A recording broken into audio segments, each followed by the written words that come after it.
Sean and Parker, yes. that, yeah. I didn't sit to myself from the Sorry.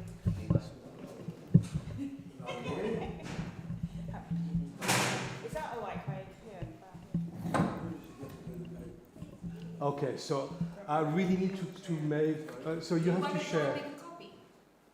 Oh no, I think as long as we have 1 for 2, I think it's going to be all right. Yeah, I'm happy. It works. Yeah.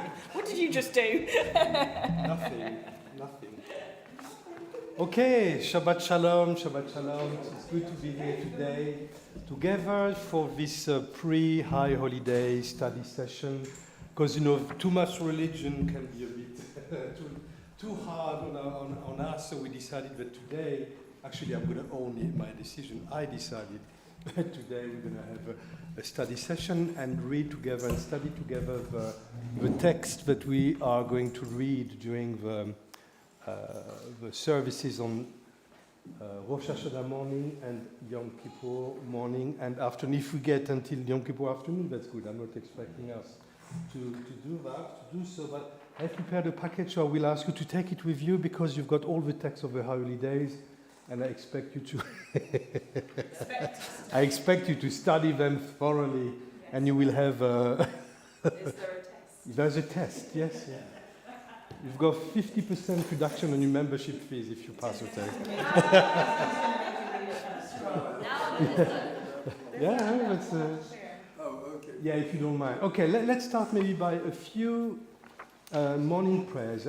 This is probably my favorite part of a service because it's a way. It's like when you start an engine in the morning and you want to feel in the spirit of the day. So the first one on page, I don't know. The first one is Modeh ani lefanecha. Thankful am I in your presence, Spirit who lives and endures, for you return my soul to me with compassion. Abundant is your faith. Modeh ani lefanecha, melech chai vekayam. Modeh ani lefanecha, melech chai vekayam. Modeh ani lefanecha, modeh ani lefanecha. One more time. Modeh. So sorry, in Hebrew, modeh masculine, moda feminine, and if you want to be gender neutral, it's modim anachnu lefanecha. I guess it's fine. I don't know. Okay, modeh, moda, and it's fine. Okay, let's start again. Modeh ani lefanecha, melech chai vekayam. Modeh ani lefanecha, melech chai vekayam. Modeh ani lefanecha, modeh ani lefanecha. In these still, quiet moments, I'm not asleep and not yet awake. In the threshold of day and night, with a mixture of darkness and light, my body is once again coming to life. I am reborn each day from the womb of your compassion. May all my actions be worthy of the faith you've placed in me. With words of thanks, I greet the dawn. And the next blessing is about the body. You're amazed. When you're young, you don't realize it, actually, but you stand up and your body follows. You've got your body, which really does everything you ask your body to do. And when you start aging, it's like, oh gosh, yes, it's becoming very difficult. And it collapses very quickly, usually after. So there's a blessing Blessed are you, eternal our God, majesty of all worlds, who formed the human being with wisdom, creating it with openings and hollows. It is revealed and known before the throne of your glory that if one of these would burst, or if one of these were blocked, there'd be no way to exist or stand in your presence. Blessed are you, eternal one, healer of all flesh, who works wonders. Baruch ata Adonai Eloheinu melech haolam, asher yatzar et ha'adam bechokma, uvaravo nekavim nekavim, chalulim chalulim, galui veyadua lifnei chisei chevodecha, שאם יפתח אחד מהם, או יסתם אחד מהם, אי אפשר להתקיים ולעמוד לפניך. ברוך אתה אדוני, רופא כל בשר ומפליא לעשות. As I listen to the wisdom of the body, feeling what's present here in this moment, I'm thankful for the miracle of life. So of course, a body without a soul is like, I don't know, an oyster. I don't know, maybe oysters have soul, who knows? But it's, let's say, like a piece of meat with some energy inside, but the soul brings everything. And remember, in the Jewish understanding of the body and soul, it's not separated. It's one being. We don't separate body and soul. They're part, we need both of them to be alive. So there is this wonderful blessing which is also very, very nice. My God, the soul you have given me is pure. You created it, you formed it, you breathed it into me, and you guarded it within me. For as long as my soul is within me, thankful am I in your presence, eternal one, my God, the God of my fathers, and the God of my mothers, ruler of all creation, master of all souls. Blessed are you, eternal one, for in your hand is the soul of all life and the spirit of all flesh. Elohai neshama shenatata bi tehorai. Elohai neshama shenatata bi Elohai. Elohai neshama shenatata bi teorai.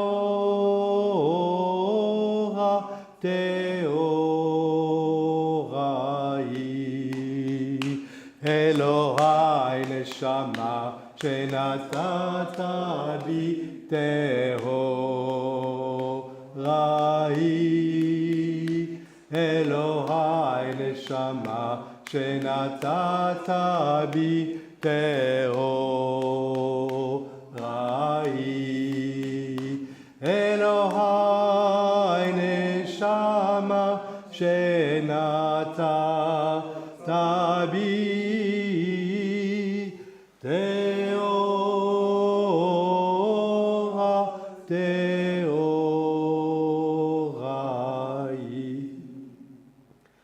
אתה וראתה, אתה יצחת, אתה נפחת בי, ואתה משמרה בקרבי. כל זמן שהנשמה בקרבי, מודה אני לפניך, אדוני אלוהי ואלוהי אבותיי ואלוהי אמותיי. ריבון כל המעשים, אדון כל הנשמות. ברוך אתה אדוני, אשר בידו נפש כל חי, ורוח כל בשר איש. And we are going to finish with the morning blessings. We're supposed to say 13 blessings in the morning. And this text is slightly different, because normally it's Baruch atah Adonai Elohim melech haolam, ba ba ba ba bam. So there's something coming after. But here the Hebrew is a bit different. Kol berachot novot min Yah. So all the blessings come from Yah, which is one of God's name. And if you look at the Hebrew, you have Yud, Kamatz, and the Hey with a, how's it called again, this dot inside. It's not a Dagesh, actually. This one is not a Dagesh. It's another one. It's indicates the third person feminine, the object, and it's normally pronounced ha. You have like in the previous prayer we had ata v'rata, so you've got the breath, and Yah, so it's the God of breath here. Huh? So kol brachot novot min Yah, Eloheinu chei haolamim, our God, the life of all the worlds, asher natan laservi vina leafrin ben yom ven laila. So that's a very traditional blessing who has given the rooster vina, the understanding, lehavrin, to almost to choose between day and night, to make the distinction between day and night. So of course, this notion of having a blessing for the rooster, when you live in a city, it's kind of, well, what are you talking about, But think about, when these prayers were written down, that was the rooster would, call people back to. We have a rooster in our nurture farm at school. Oh. And it calls it doesn't call when it gets light. It calls fairly consistently between 8:30 and 9 o'clock as the children arrive. Oh. It sees the children coming in and it calls. Okay. And apparently it called though at those times during the school holidays. Oh, really? Even so without the children? That's just its body clock. Yeah. Now, we're waiting to see what happens when the hour changes. Ah, yes. And I guess the neighbors are very happy about that. Yeah. I think they feel that it could be a lot worse. Yeah, 8:30, it's okay. So let's read together the blessings in English. All blessings flow from Yah, our God, life of the worlds, who has given the rooster understanding to distinguish day from night. All blessings flow from Yah, our God, life of the worlds, who has made me in the image of God. All blessings flow from Yah, our God, life of the worlds, who has made me to be free. All blessings flow from Yah, our God, life of the worlds, who has made me a Jew. All blessings flow from Yah, our God, life of the worlds, who opens the eyes of the blind. All blessings flow from Yah, our God, life of the worlds, who clothes the naked. All blessings flow from Yah, our God, life of the worlds, who releases the bound. All blessings come from Yah, our God, life of the worlds, who lifts up the bent. All blessings flow from Yah, our God, life of the world, who spreads out the land upon the waters. All blessings flow from Yah, our God, life of the world, who provides for all my needs. All blessings flow from Yah, our God, life of the world, who guides my steps. All blessings flow from Yah, our God, life of the worlds, who girds Israel with strength. All blessings flow from Yah, our God, life of the worlds, who crowns Israel with splendor. All blessings flow from Yah, our God, life of the worlds, who gives strength to the weary. All blessings flow from Yah, our God, life of the world, who removes sleep from my eyes, slumbers from my eyelids. So now that we've read all these blessings, is there any blessing that actually struck you? Yes. I always have a question about who was made me a Jew, because I'm not a Jew yet. So I always say making me a Jew. That's an interesting point. Do you know this midrash that says that all Jewish souls were at Mount Sinai? The one who were born Jewish and the one who joined the Jewish people. So in a way, when you become Jewish, it's because you are inside, you're already Jewish, and it's just a confirmation of what's happening outside. So I guess that's. So it's a very Kabbalistic and spiritual and almost mystical understanding. But I like this idea. Why would you do something so crazy as to become Jewish? Yeah, that's a good question.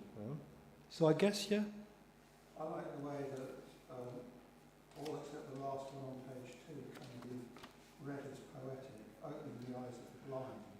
Doesn't necessarily refer to physical lack of sight, Mhm. not seeing Mhm. clearly in Yeah. the intellectual sense. Yeah. Clothing naked can be giving you some protection against the ills of the world, but it's not necessarily something you bought in Marks and Spencer's. Mhm. I also thank God for Marks and Spencer's. Similarly, releasing the band doesn't have to be literal. Mhm. Lifting up the band does not have to be literal. Yeah. I'm intrigued by you spreading out the land upon the waters, not the waters upon the land. Aha. Rokat haaretz al hamayim. Yes. Because often we tend to talk about Yes. the water going over the land. Yeah. This is the land going over. But I As think the in water. creation, waters came first. Yeah, And if it Yeah. had only been waters, it wouldn't have been much Yeah. use to us. yeah. I just thought it was interesting. It's that way round. Oh, we would be fish. Yeah. Yeah.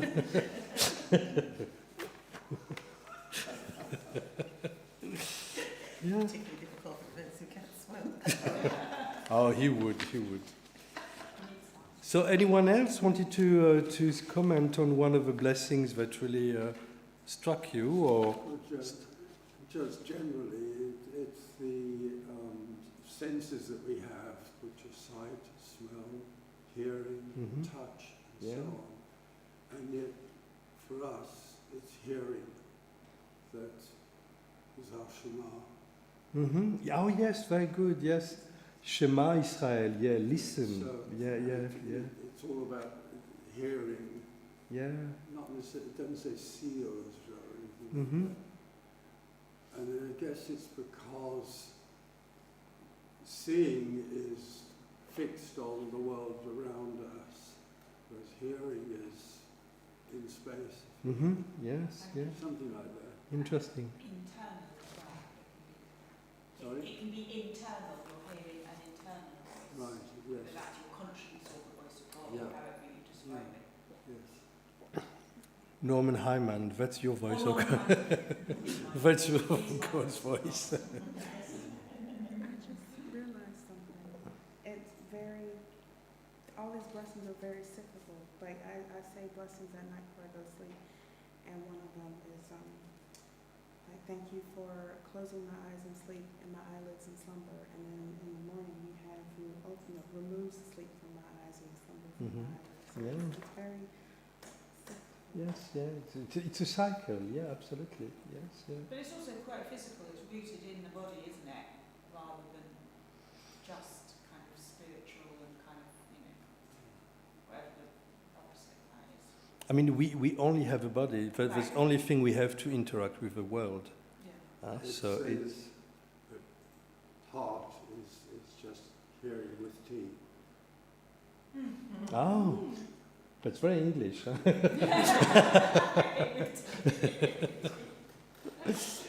Did you see this drawing? I mean, it was a long time ago. Anarchy in the UK. So the mother wants to give some tea to her son, and the son says no. And that's called Anarchy in the UK. I loved it. Okay, let's go now to our study session. Normally I should have enough.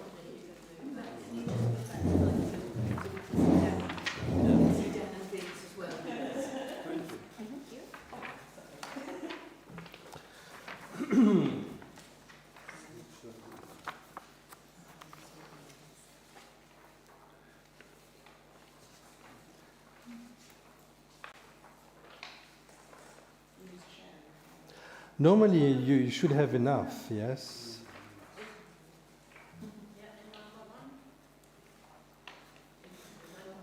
Okay, good.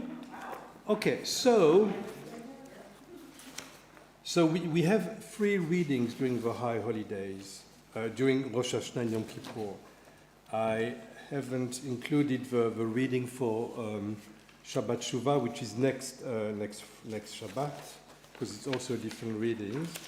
But we have, on Rosh Hashanah morning, we have, so that's the readings for the second day for communities that mark 2 days of the festival. In Progressive Judaism, we do only 1 day following the custom of the land of Israel. So we have a choice.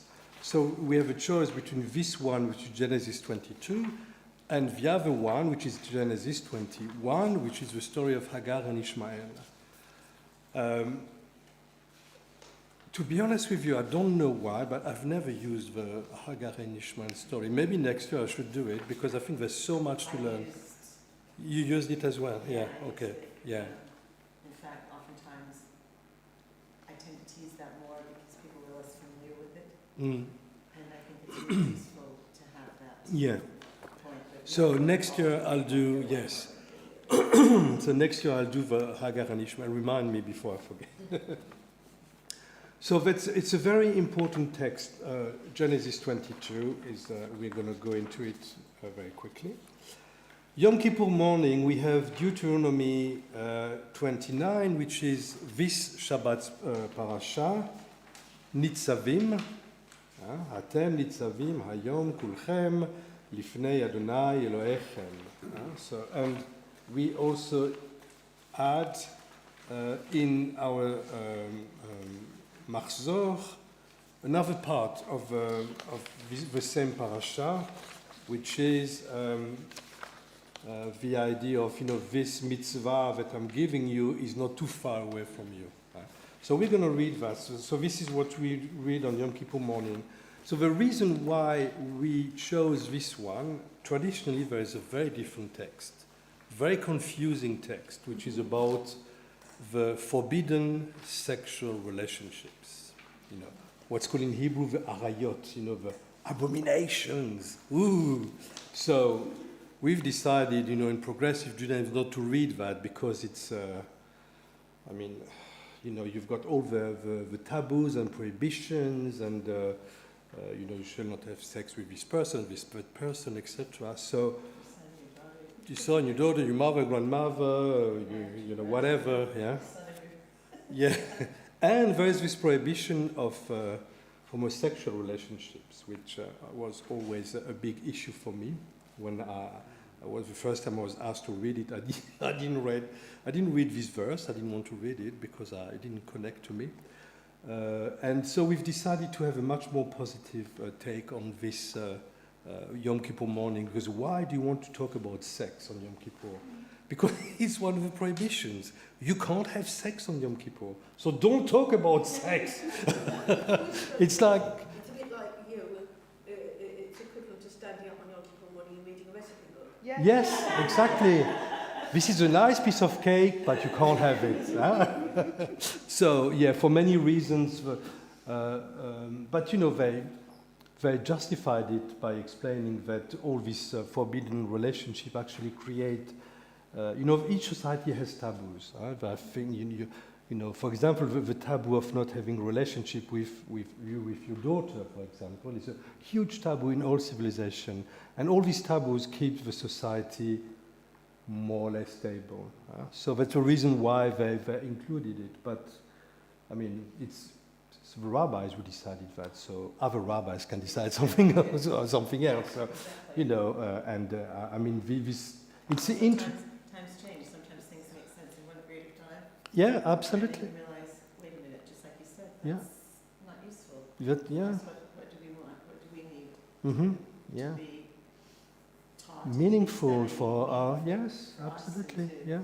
push us to think about our lives. Yeah, absolutely. So we decided to choose a different text, and the argument that it's in the Torah, so it's forbidden or authorized. For example, there's one law which is very, very interesting. If there is a murder in a city, you had to break the neck of a sheep at the door of the city. So it's in the book of Deuteronomy. Huh? And we don't do that. We don't do that. You don't break a sheep's neck. And If anybody is just done. yes.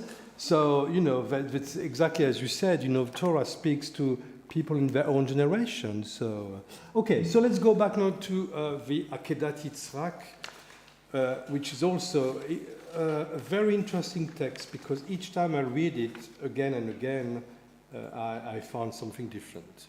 So we're going to read first the English first, or the Hebrew, if you feel comfortable enough with your Hebrew, or the English, and then So we read first together first time, and then we go back to some details. So who wants to start reading?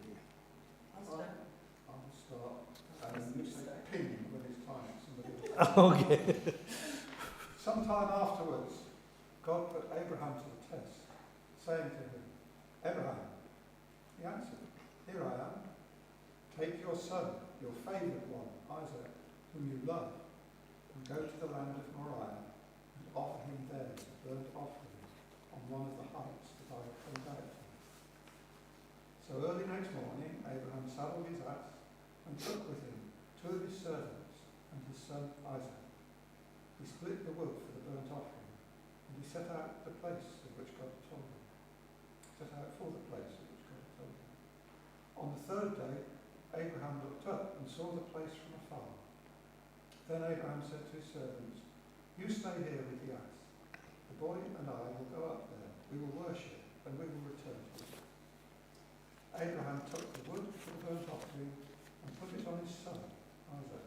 He himself took the fire stone and the knife, and the two walked off together. Then Isaac said to his father Abraham, Father?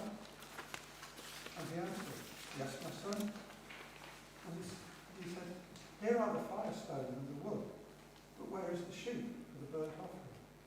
And Abraham said, it is God who will see to the sheep for this burnt offering, my son. And the two of them walked on together. Beep. I think it's a nice place to stop. Wants to, Karen, are you happy, Dan? Or yeah, okay. They arrived at the place of which God had told them. Abraham built an altar there. He laid out the wood, he bound his son Isaac, he laid him on the altar on top of the wood. And Abraham picked up the knife to slay his son. Then a messenger Of God. called to him from heaven, Abraham, Abraham, and he answered, here I am. Do not raise your hand against the boy or do anything to him. For now I know that you fear God, since you have not withheld your son, your favourite one, from me.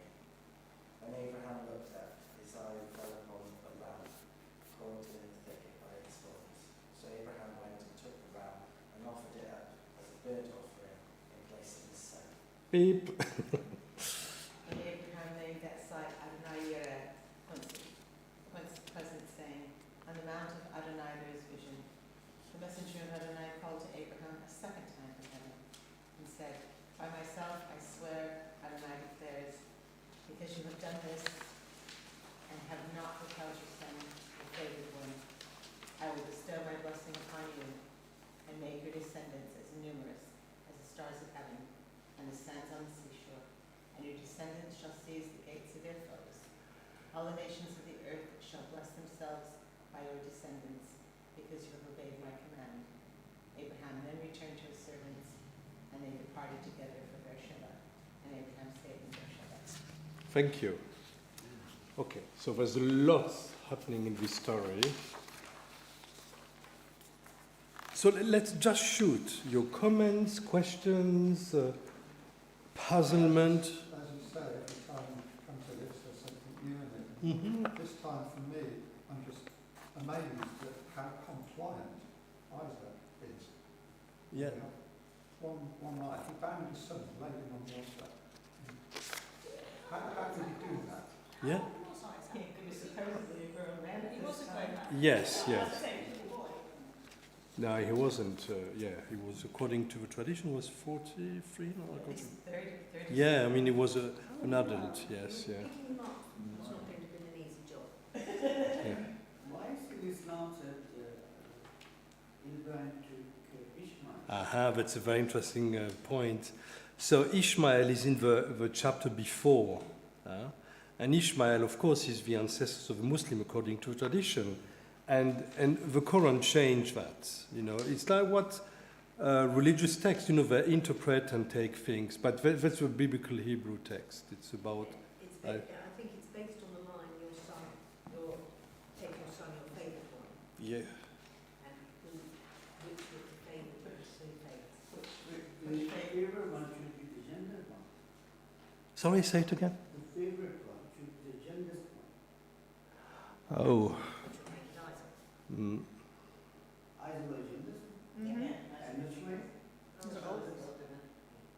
Ishmael was the firstborn, yes. It took for at least 3,000 years to start Islam, rather than the Judaism started from the very beginning. And they said the first Muslim was Ibrahim, and the Judaism said first Jew is Ibrahim. That's why their religions are so similar. Yes. Similar, but Yeah. the circumcision came from Jew. I think they took 90% bits from Judaism, and then they started a new field as Islam. It's everything coming from behind, and now they started another religion, and they say, "Oh, we are the one." I mean, that's what religion is about. You know, you have to prove that your religion is, better or older, or and what religions do. But at the end of the day, there is it's a kind of intellectual filiation. The prophet studied with rabbis, so he studied the scriptures with rabbis, and he knew everything about it. So in a way, that's the way things were. It's like Christianity, an offshoot of Judaism as well. And but It is now. yeah, the We are first. not allowed to question anything. We have to obey. But Islam means submission, I think, no? Does it really? I don't know Islam. I heard that Islam means submission. It's very, very conservative. Once you enter, you cannot go back. There's one way only. Yeah. It's no go back only. Yeah. If you go back or want to change it, you have to be murdered, slaughtered. Oh. There's no other way. So don't worry here, Ahmad. This doesn't happen.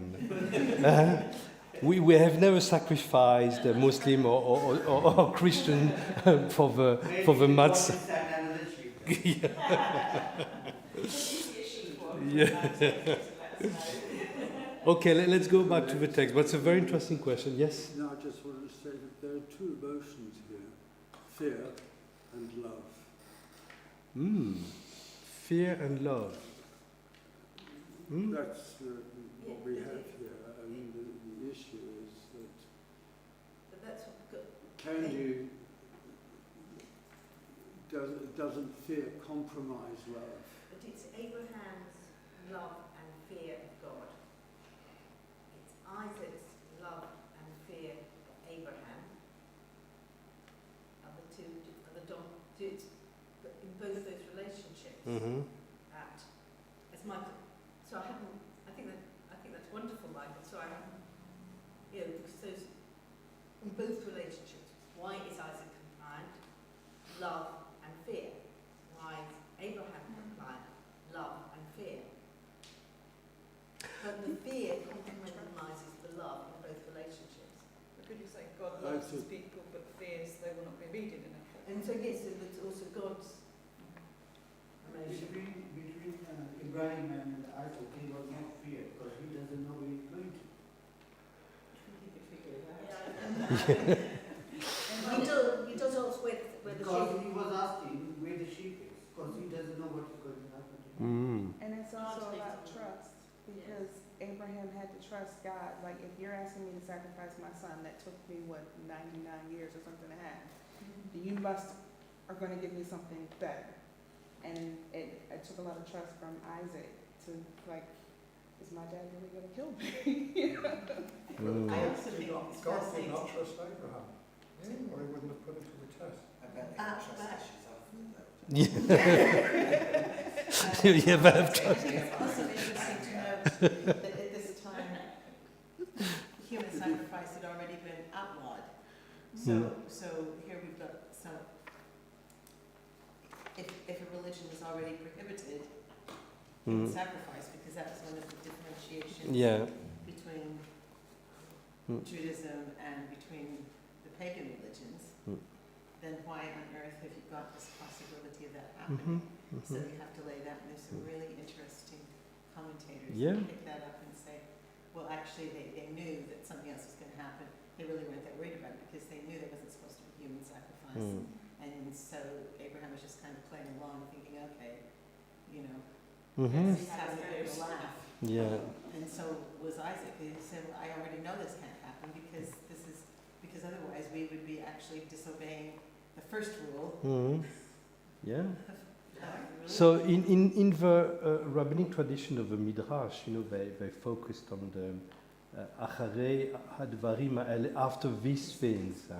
And they say, what things are we talking about? Well, what's happening? And then, so they imagined a conversation. It's very much like the book of Job, a conversation between God and Satan saying, look, Abraham, he's got everything. But believe me, the first time you ask him something challenging, he will turn his back on you. And God said, no, I trust him. He's my chosen one. He will do whatever. I'm going to ask the worst thing I can ask him. And that's a test. Nisa in Hebrew, it means, lifting up, but it can also mean a test. I'm going to test him. But Abraham knew, according to this Midrash, Abraham knew that never, ever Abraham would... God knew that never Abraham would sacrifice his son. So it's a very interesting thing, yes? No, I was just going to say, if a wife fears her husband, does that compromise her love for him? Or if the husband fears his wife, doesn't the fear compromise the love? It's a very... I agree. So if you have fear among partners, then there's something that's not working. I mean, you can't be afraid of your partner.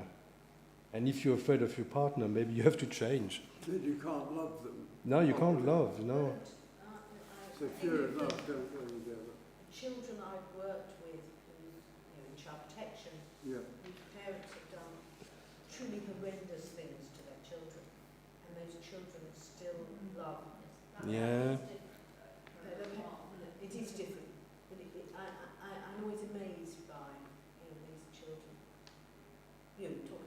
Say to Isaac, probably fairly basic child abuse, trying to be sacrificed on by your father, Mm-hmm. even if you're 40. Yeah. But these children go on. Yeah, They yes. want that relationship. Yeah. I mean, I know it's very, very different with a partner. But I still think you can still love somebody, but I think you're right, it compromises that love. But if we go in this direction, there's something very interesting in the text about the relationship between a dad and a son. Because they come together, they go up together, and where is it? No. I think it's in the... So in one verse it says, "Vayelchu shnehem yachtav," and they went together, both of them together. And at the end of the text, Isaac disappears from the story, and it says, "Vayelchu shnehem," and the yachtav, which marks the unity, has disappeared. So there's one reading of this text, which is about a father-son relationship. Something happens on the mountain, then they separate from each other. If they're not, so the son can become. When does Isaac reappear in the text? He never reappears after that. He does not appear again until the death of Abraham. Because both with all the patriarchs, when they die, all their sons present. He reappears later on with the story of Jacob and Esau. No, but But he appears at the death of Abraham because you have and Ishmael, they're both there of death, and then you have Jacob. You have Jacob and Esau are both there at the death of Isaac, and all Jacob's sons are there apart from. All Jacob's sons are there at the death of Jacob. It's one of the sort of continuities of the patriarchs. So I mean, it's such a dysfunctional family. But Abraham says... Yes, he did, yes, yeah. Abraham says to his servants, you stay here, and then he says, we will worship and we will return to you. Mm-hmm. So he's pretty certain. Yeah. Mm-hmm. Maybe he's just signed up to the servants. Always a bit embarrassed that he's about to Yeah. No, we will worship and then I will slaughter my son and come alone. Don't worry about it. You guys don't follow. So maybe if he's... Yeah, I mean, yeah, but we could understand is, you know, Abraham knowing what was going to happen. He knew that God would never ask him. Yes, yeah.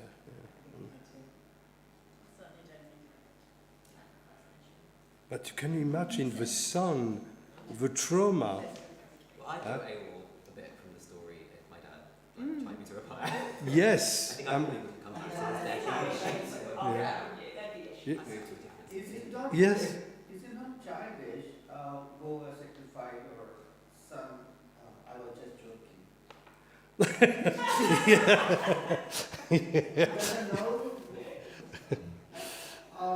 My Oopsie, it's too late. follower will react. The God can't read heart or mind.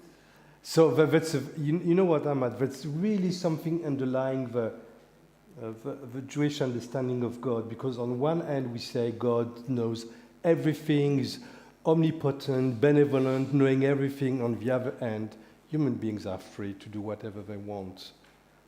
And there's always this tension between this amazingly powerful God and what we do with that. And the idea is that everything is in God's hands except the fear of God. In other words, it's there, and we have a choice. We can choose.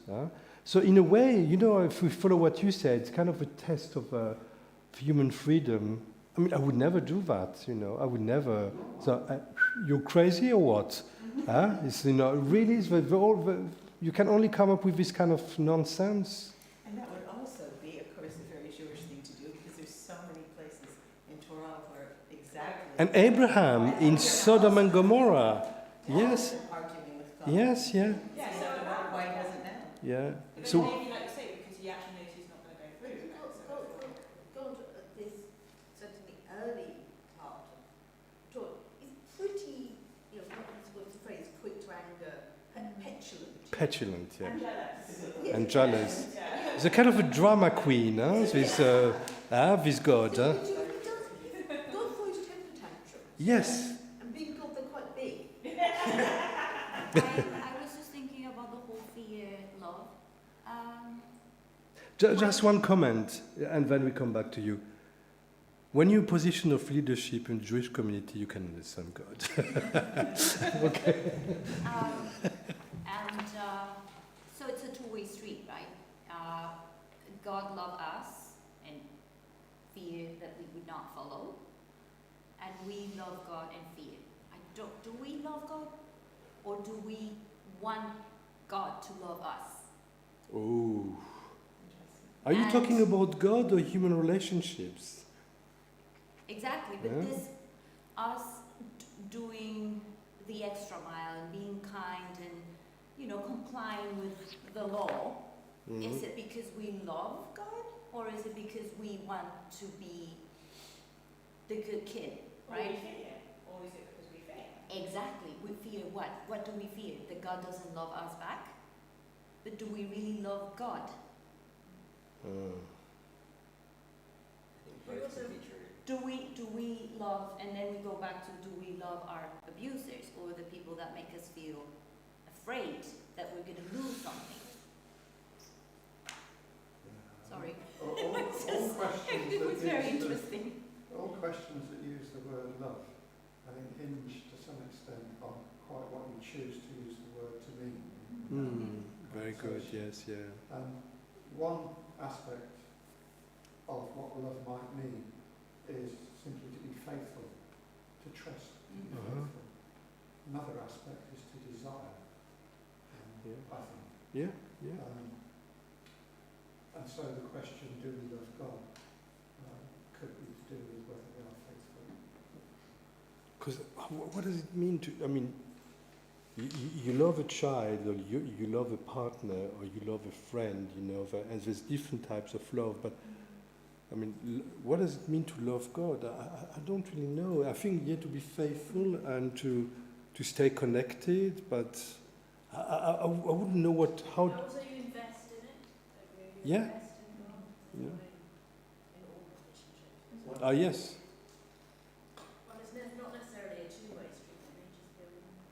Hmm? Does he need our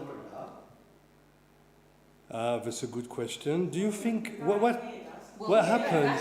Yeah. So I was just thinking that because we were saying that Abraham loves God, and this is why he. I think it's a very Christian concept. To be honest with you, the idea of the love of God is not something that is. I think what you said about faithful and. We say "V'ahavta Adonai Elohecha," in the Shema, and you shall love. But I think we still very much influenced by this. You love God, like, oh, I love you, God. But it's a very different. But it's more about And gratitude. honor, respect, gratitude. Yes. What you said, Ahmad, is interesting. Does God need our love? Imagine a universe without human beings, just God. But we've got the line, we in the, I think it's in the Martyrology, in the additional service on Yom Kippur, about if there were no Jews, would there be a God? You know the line I mean? Yeah. I haven't got it quite. And I can't remember exactly, but Yeah. Every year, I come across this line. Every year I go, what does this line mean that without Jews would there be, let's go, just look out for it when we come. But it's like if a tree falls in a forest and there's no one to hear it. Yeah. does it make a sound? Does it make a sound? Yeah, it doesn't make a sound. Can I just say, Go ahead, you had your hand up. okay, I was just going to say, what did Abraham see as the alternative if he Oh. did not kill Isaac? God wanted the death of Isaac, so if Abraham didn't kill him, God would kill him. And You then could if it- argue. and It's argued before. Yeah, good point. there are different ways in which God kills people. One is by very painful, long, protracted disease and illness. There are all sorts of terrible things. If God had wanted to kill Isaac, he could have suffered really horribly. Except that it's So I numerous think and Abraham disease saw and what he was punishment. doing as a kind of euthanasia. Wow. Yeah. Except we're all gonna die, so I don't know if it's death is not a punishment. Death is Yeah, Robin. Yes. In the discussion about loving God, I think that it depends on, God is something different to everybody. Yeah. So you might love God, or your way of loving God is one way because God is this to you.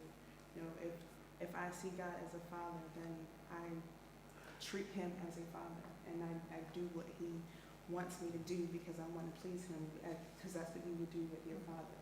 If you see him as a friend, then you act like you would towards your friend, and you love him the way you would love your friend. So, I mean, if that's when loving God, it would be different for everybody because God is something different to Yeah. everybody. Good point. Yeah. It's a So form of what do you think? gratitude. Sorry. It's a form of gratitude. Yeah. So who is God? Abraham's God then? Do you mean what is Abraham's Vision, yes, because you said father, friend, etc. But for Abraham, God was a kind of It was bigger than that, I think. yeah. Because look at the things he promised him, like I bestow Yes. my blessings upon you and make your descendants as numerous as the stars of heaven and the stars. So it's like A creator. Exactly. Yeah. and a king? Somebody, I was Yeah. going to say somebody okay. with the ability Yeah. to give. A Mm. boss. A boss, yes. But because of that action, there's so many children killed in Pakistan.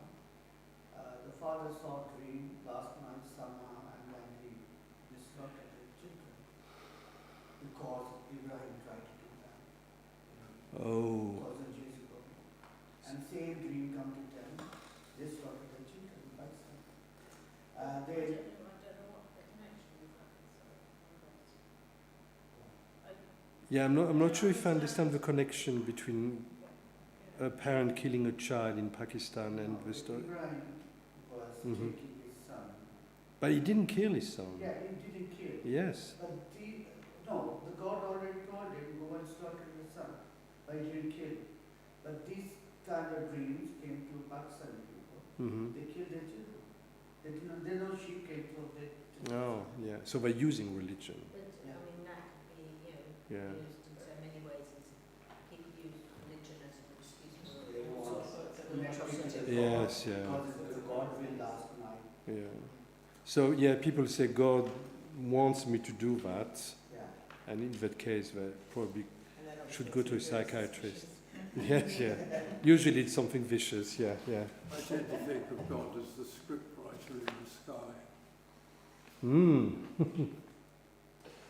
Yeah. Yeah. So given that we have free will, the script has to keep changing. So just a little point of textual criticism, which is very, so my PhD was on that, so I always found it very, very interesting to find this kind of details in the text. So if you go, it's verse 13.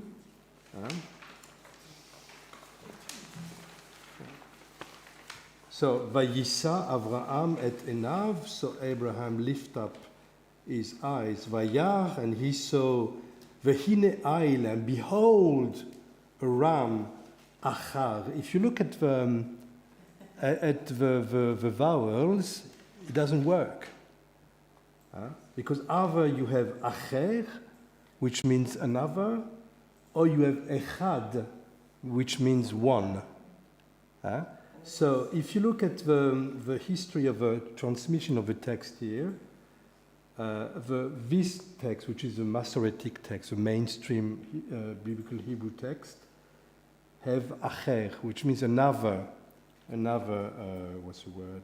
Another ram. And the more recent versions, especially the Septuagint, which was a Greek translation of the Bible, because there's an issue there. Another ram. What does it mean? Is Isaac a ram, or is it a ram of a sacrifice, or did he choose between several rams? So the Greek translations have echad, which means one. So they changed the resh into a dalet, which is a very small change to do in the letter. Do you understand what I mean? So it's here, 13. Yes. So achar, echad. So the vocalization doesn't make sense at all. And this is one of these details which actually is very rich in terms of interpretation. You know, if there's another ram, so what's the role of... Yes, and think about one painter. I'm so bad with names. A Jewish painter who lived in France. Chagall, thank you. Chagall painted that. And you know what in painting, in the back of a painting, you've got the whole story. You've got even the mother, Sarah, because Sarah will die at the start of the next chapter. So you've got the mother, the father, the son, etc. And he put in the back of the painting a cross with Jesus. Yeah. So if you go, look up online, and Chagall wasn't Christian, but he integrated, the Christian narrative of this story, because in Christianity it's a very important element, a father sacrificing his son. I mean, that's... yeah, so absolutely. Yeah, he did it. Yes! So, yeah, sometimes it's interesting to... Do people know the tapestry at Hampton Court of this story? The Great Hall in Hampton Court is a tapestry of Binding of Isaac, and it's the point at which the angel is saying stop, and he's pulling Abraham's hair in his urgency to get his message. Oh. If you go into the Great Hall at Hampton Court, it's on the right-hand side, where the king's chair would have been on the high table. Okay. And it's well worth showing. I think it's just wonderful. Yeah. Right. Okay. So, of course, we could spend another 2 or 3 hours talking about this text, which is so rich. We've got at the end, we've got that little musical thing. You know, the song. Oh yes, yeah. Yeah, so you will play it at the end? Okay, okay, good. Now, let's go to Yom Kippur Morning. And we talked earlier about, which text this one replaces, and for the reasons I explained earlier. So, I know that in France we also have this text in the liberal synagogues. Here, I don't know what the Reform have. I can't remember. The Reform here, I think, like this. They have the same? Reform in States often offered just the story of creation because it's creation. Okay. So, on that subject, what is the background of reading the Isaac story on Rosh Hashanah? So that's a very good question. It's in order to prompt the discussion, and this ram with because of a shofar. Yes, yeah. So that's one of the connections with the text.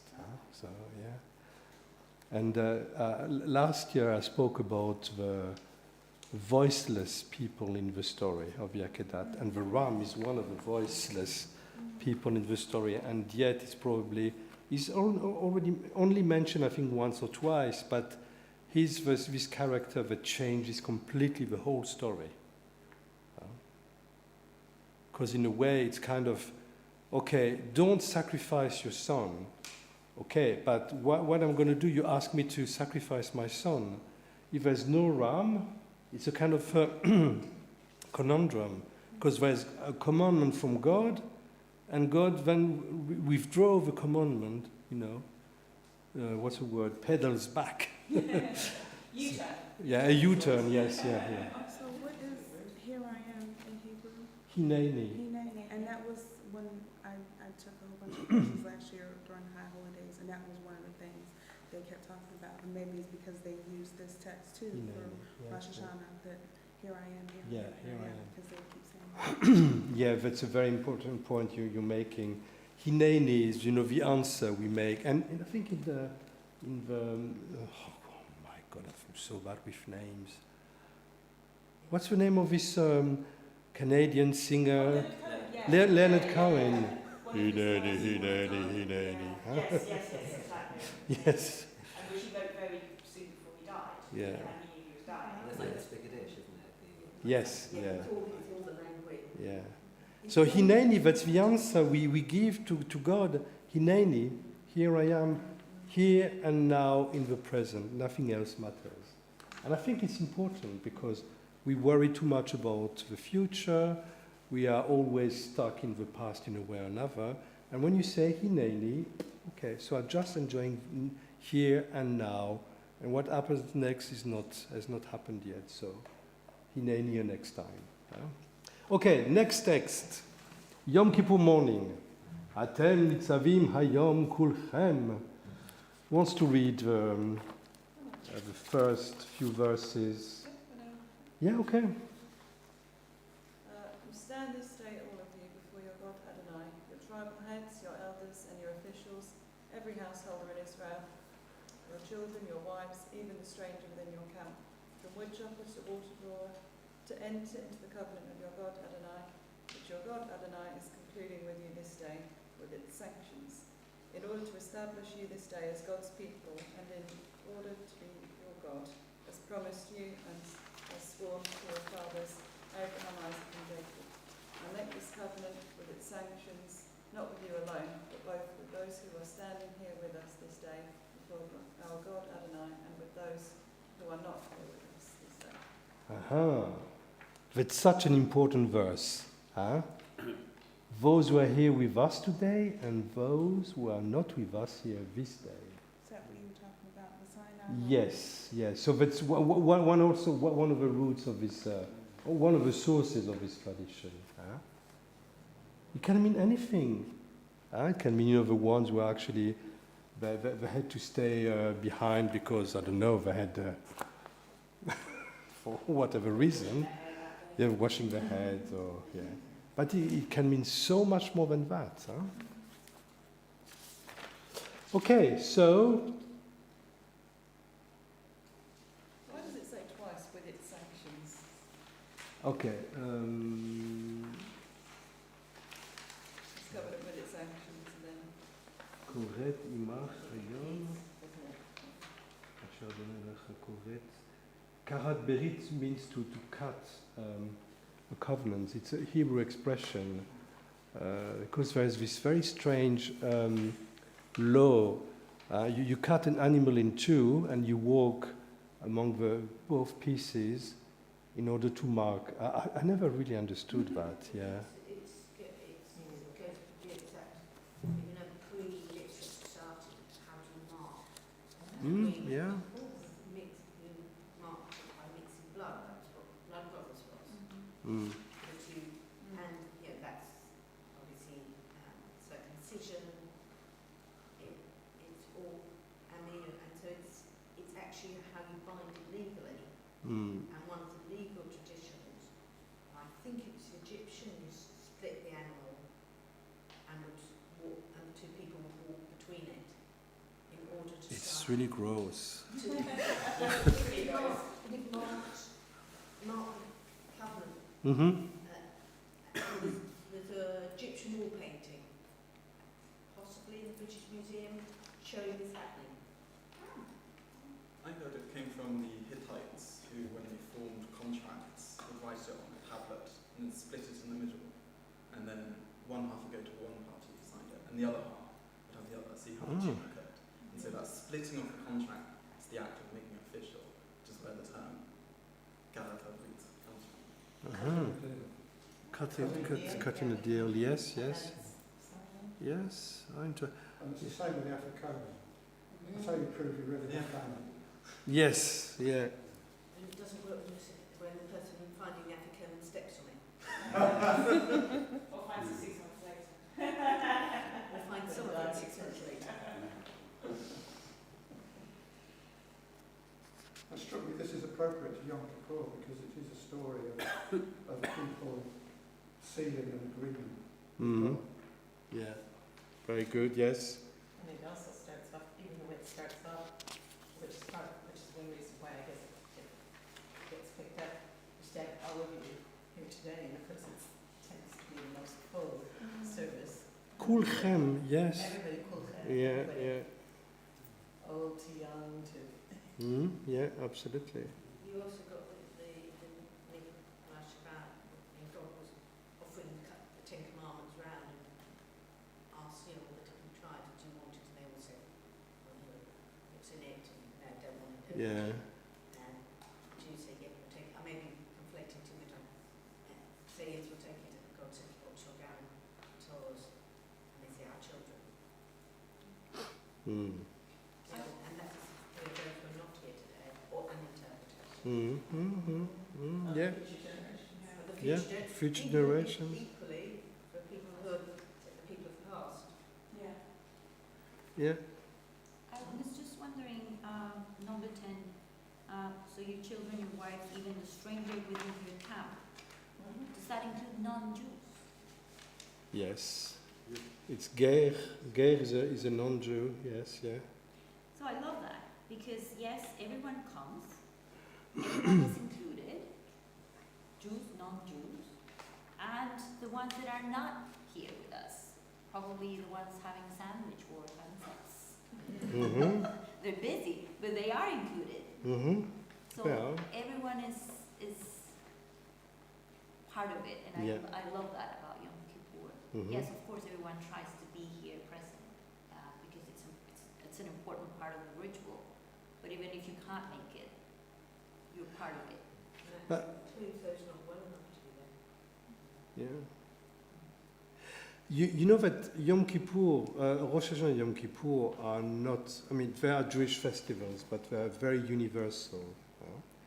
And Pesach is very much about the community building itself. But Yom Kippur, Rosh Hashanah is about humankind. And the roots, the historical roots in biblical terms, are not, the Exodus, they are the creation. And the creation of the world has nothing to do with the Jewish people. So it's a very universal festival. Inclusive. Very inclusive, yes, yeah. It's a very woke. It's a very woke festival. The wokest of all Jewish festivals.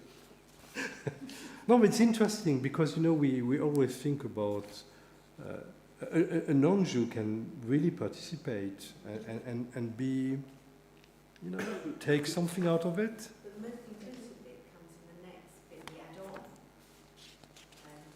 Because, you know, it's not too hard, it's not beyond your reach. Oh, yes, yeah.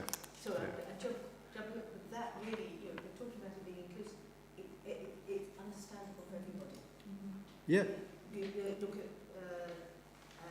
you know, verse 11, next section. Yeah. I mean, we can go to the next section. No, you're right. I mean, that's the reason why they are both together. Yeah, absolutely. We read them on Yom Kippur Morning. Okay. Wants to read the next one. Deuteronomy 30, verses 11 to 20. Shall I do that? Yeah. Surely this instruction which I enjoin upon you this day is not too baffling for you, nor is it beyond reach. It's not in the heavens that you should say, who among us can go up to the heavens and get it for us and impart it to us, that we may observe it. Neither is it beyond the sea that you should say, who among us can cross the other side of the sea and get it for us and impart it to us, that we may observe it. No. The thing is very close to you, in your mouth and in your heart, to observe it. See, I set before you this day life and prosperity, death and adversity. For I command you this day to love your God, Adonai, to walk in God's ways, and to keep God's commandments, God's laws, and God's rules, that you may thrive and increase, and that your God, Adonai, may bless you in the land that you're about to enter and possess. But if your heart turns away, and you give no heed and are lured into the worship and service of other gods, I declare to you this day that you shall certainly perish. You shall not long endure on the soil that you're crossing the Jordan to enter and possess. I call heaven and earth to witness against you this day. I have put before you life and death, blessing and curse. Choose life, if you and your offspring would live, by loving your God, Adonai, heeding God's commands and holding fast to God. For thereby you shall have life and shall long endure upon the soil that Adonai swore to your fathers, Abraham, Isaac, and Jacob, to give to them. Thank you. It was too good to be true. You're going to be, but listen to me. It's kind of a weird God, huh? Yeah, it's the first time I've heard this and heard it as said to the people as a bunch rather than to each individual. Mm-hmm. And if you read it as being said to the Israelites before they entered the land, it's saying you as a separate people will cease to exist. You will become assimilated if you don't continue to be Israelites. Yeah. I find that more acceptable. Absolutely. I agree with you. Yeah, there's a different way to perish. Yeah, absolutely. Yeah, I agree. Yeah. I always like that verse 14, that it's very close to you, that in your mouth and in your heart shall serve it. That whole section takes away from the idea of hierarchy, and it's not one person who gets it and is then in charge of telling everybody else what it means. But it's us who have to find it for ourselves. That's what I mean about being inclusive. Yeah. And it's, you know, it isn't something somebody else is doing for you. Yeah. And what you have to do it. This is the responsibility of every Jew is really to write down Torah, meaning that they take this, the teaching into their life, and that they carry on in teach. And look, verse 12. It is not in the heavens. It's not. It's here. And it's not here. It's here in the middle for all of us. It's it's interesting because the people who wrote these texts, the priests, people in the temple, they had a very strong sense of hierarchy in the temple of Jerusalem. And yet they write this. And then the Pharisees, the rabbis who came after, they said, this is what we have to do. This is, the rabbinic movement is a very democratic movement. You become a rabbi not because you come from a lineage of high priest or whatever. You become a rabbi because you go and you study and you can do it. This reminds us that we humans, we quite like structure and hierarchy, but not necessarily something that God wants or sees us that way. Maybe it's a reminder. God doesn't look the way we do with us. It's got very different. Yeah. Whatever God is on, God Good has point. a very different interpretation. Yeah. Because we can only see it through our eyes. We quite like this person is my boss. That's the person above them. But God is going to say, no. Once for all of you. Yes. Yeah. Teach the children. You don't expect them to do it. You teach them, and then they grow up. And they turn the teach. Yes. Yeah. But I think it's definitely us that like the. I go to the priests are in charge, and that's it. The priest is the big boss. It's interesting because I was thinking of the ceremony for Charles III. When he will be crowned. How they're what kind of theology we're going to bring into that. Because, when Elizabeth was crowned, she was, chosen by God. It was very much this very ancient monarchy. And I'm really wondering how they're going to do that. Huh? So it's going to be interesting. Will they just go old school because that's a tradition, or will they actually try and modernise it to make it? I think he wants to modernize things, yeah. Because if I go old school, is the last one. We get used to how, because you were talking about how people can rabbis in the position of rabbi, whatever. I went to her ordination, and I was dumbfounded when in one part of the ordination she had to kneel down and swear allegiance to the bishop. Oh my God. And my jaw, both of us were just.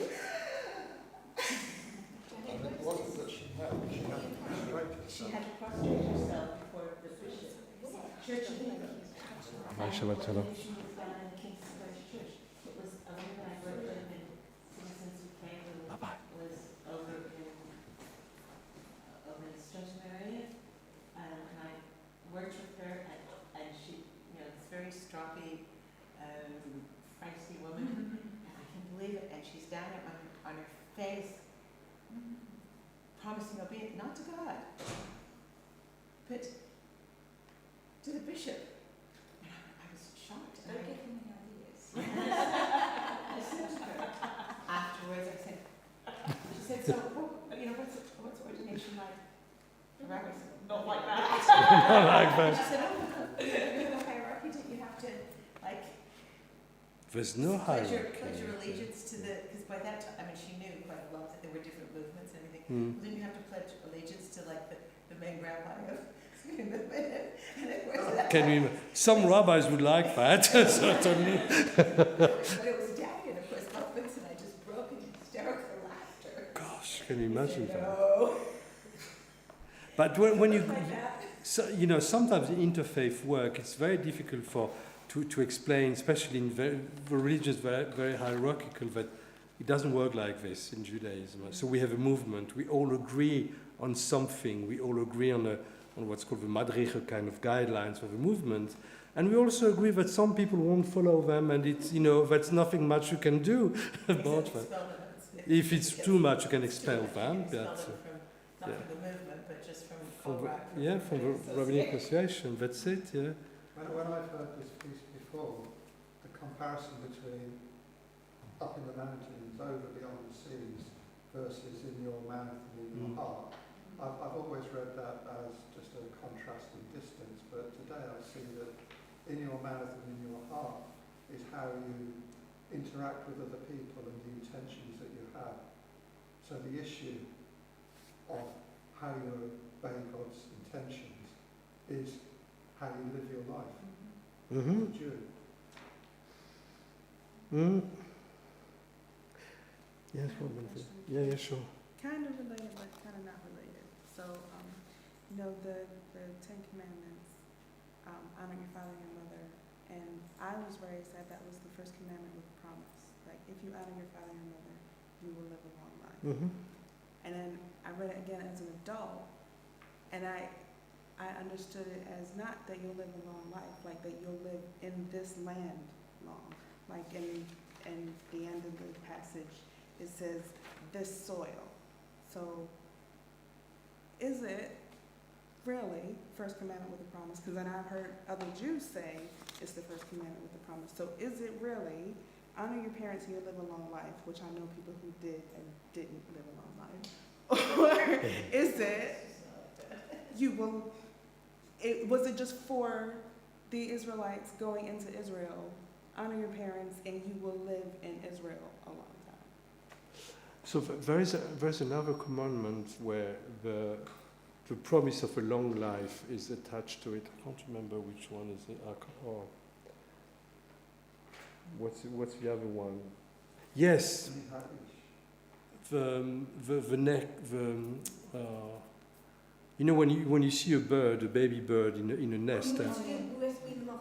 Yeah. So you chase away the mother bird. And you take the baby birds. So, yes, the mother bird doesn't see their baby. We read it the other week, Mm-hmm. about 2 weeks ago. So, yeah, and those are the two.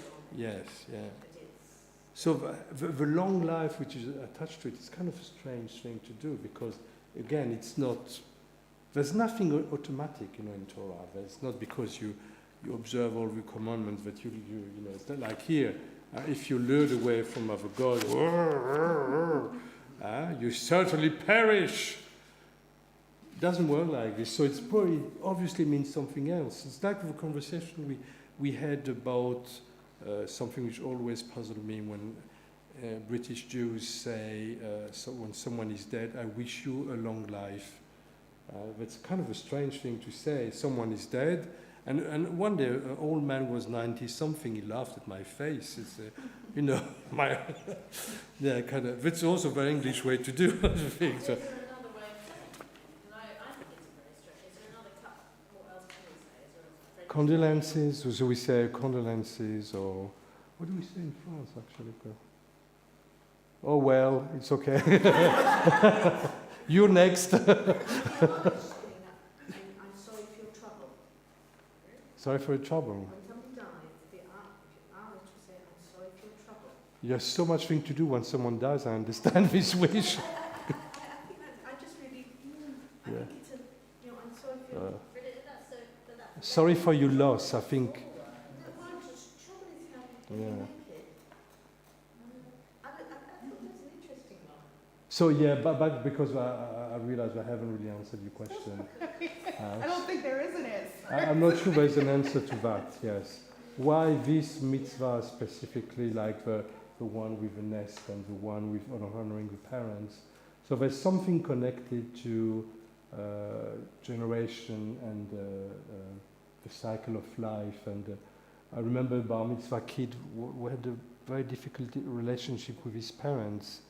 And we were studying the 10 Commandments, and he said, I just can't. I don't love my parents, which is normal when you're 13, no? And so I said, read the text and say, honor your parents. I said, oh gosh, yes, I can do that. So I think it's about keeping the balance of life, I guess, you know, if you're able to do that, because it's difficult to, when you have a difficult relationship with your parents, what's left, you know? And you know that whatever you do, if you want to ignore them, if you want to hate them, etc., they will be there always. You're never indifferent. You can't. You just can't. Like the kids who love their parents. You can't. It's a trap. But sometimes people do have to just walk away. Yeah. Sometimes you have to walk away. Yes, I agree. To destroy them. Yeah, absolutely. Yeah. Yeah. They're not different. But yes. So maybe honoring your parents is acknowledging that the fact that they gave you life and they put you in this mess, and accepting that, you know, keeps, I don't know, yeah. And brought you up to be who you are. Yeah. To some extent. And that's one rationale for wishing somebody long they live, the longer they demonstrate how their parents were good people. And I've read about the origins or the traditions associated with Kaddish, and you find it there as well, that the longer somebody lives, the more often they get a chance to say Kaddish. Here comes the kicker.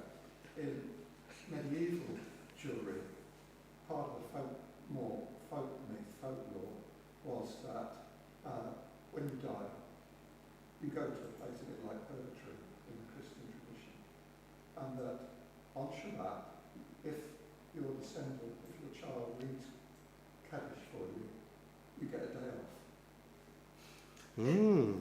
That is like You get a day off. because they think that people pray for them and they get out. Yeah, for Yitzchak on Yom Kippur, you have some people leave once. It's interesting. But I thought it was universal. I didn't think it was just a British thing to wish somebody like that. I can't remember what we used to say in the States, but it wasn't my wife. It took me a long time. I remember thinking, what is that? And sort of to learn to say it, but I've been here for so long now. It's such an awkward thing. Yes. I think it makes their memory a blessing. Yes. That's such much nicer. It's. Oh, your mother died. Oh, you live longer than her now. It's quite a strange thing to say. Yeah. So what do we say in France? We say mes condoléances. I've not been to many funerals. Yeah.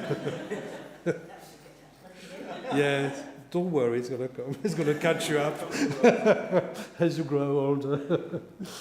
Right. I think we had a very interesting conversation about these texts. I just want to say one more thing about Yeah, sure. because it's my favorite day.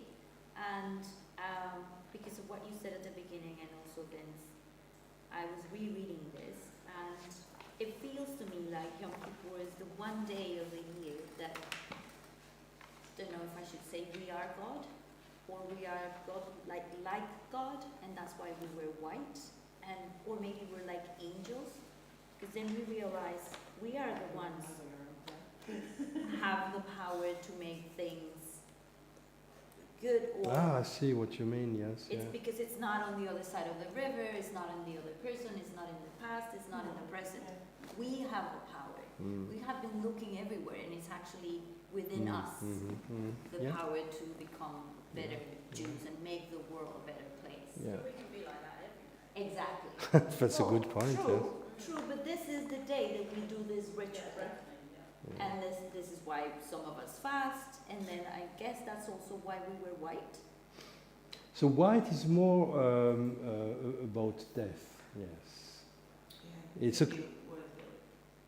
What is dying on Yom Kippur then? What dies? It's to remind us Okay. that we Of are immortality, Yeah, yes. it's a reminder that Yeah. But also it's putting aside the trappings of everyday life. Right? Look, I chose this. This is, I actually put an act of choice, believe it or not, into wearing this today. But if you put on the kittel, and if you don't shave, and you don't wash, you're discarding all of those Yeah, you don't make that. trivialities. Yeah. Thank you. It was a very interesting session. Yeah. Okay, so shall we finish with a song? Yes, yeah. Do we say Kaddish?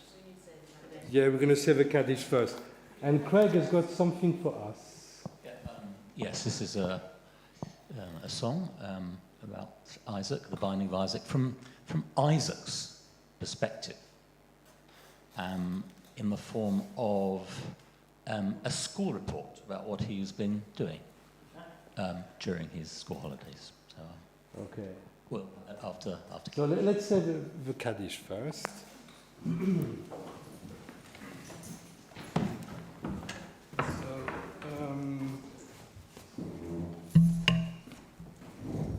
So for this Shabbat, I have only Henry Simon, the father of Fleur Standring. Do you have any other name you'd like to? I do. My friend Barbara Winton, who is entirely tireless campaign of refugee rights, carrying on the work of yeah. Father. Oh, yes, yeah. Sadly passed away a few days ago. Any other names or? 24. So according. 524, we think. Yes, Hilary's a good. So Hilary's father passed away. Yep. At this moment. Oh. Yeah. So we.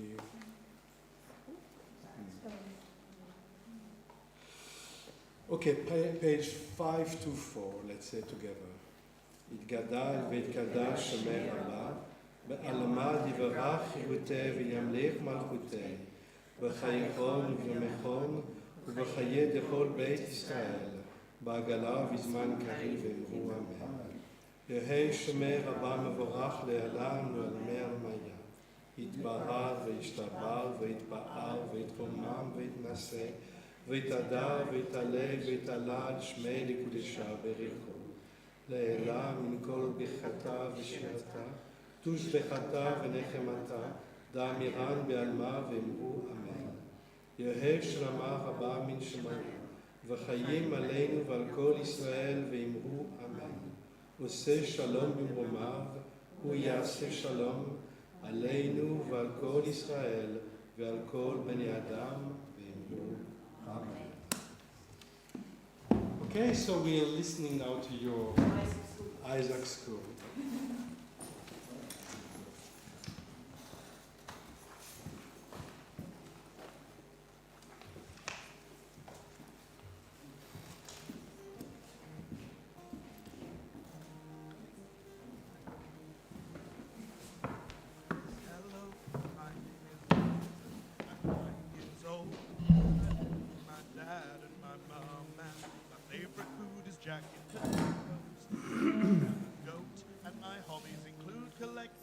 Stones, and this is what I did on my holiday.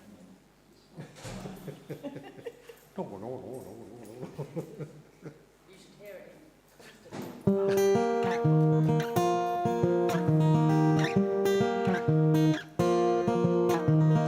Hello, my name is Isaac. I'm 9 years old, and I live with my dad and my mum, and my favorite food is jacket potatoes. We have a goat, and my hobbies include collecting small stones, and this is what I did on my holidays. So I'm sitting on the top of a mountain all tied up, and I'm waiting for my father to kill me as a sacrifice. Really thought today would be a picnic, literally. We packed bread and everything. You see, my dad has this friend who talks to him, and he told my father to kill me as a sacrifice, and Dad's pretty easily influenced, it turns out. He got on board surprisingly quickly. But just before my father could kill me, the same friend changed his mind and said to release me, which was nice of him. He slaughtered a ram instead, which, although preferable, was still quite a traumatic experience for a 9-year-old. I'm still alive, and that's really great, but the way down the mountain with Dad was quite awkward.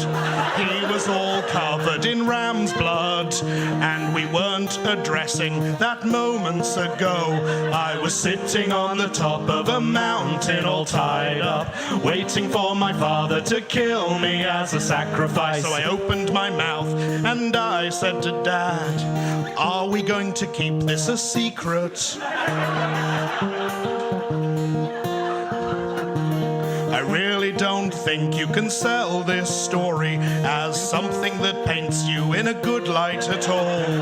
I know you didn't kill me, but really you still look like quite a villain regardless. Dad said,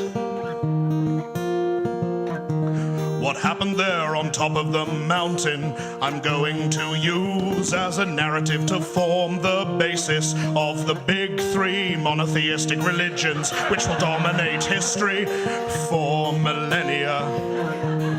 Dad, that's great, but I hope it doesn't take thousands of years for everyone to realize that what just happened was pretty toxic behavior and not really how you should raise your children. 'Cause I was sitting on the top of a mountain all tied up, waiting for my father to kill me as a sacrifice. And Dad said, Isaac, do you really think this world would blindly begin to sleepwalk into some kind of toxic Armageddon? Because I suspect not.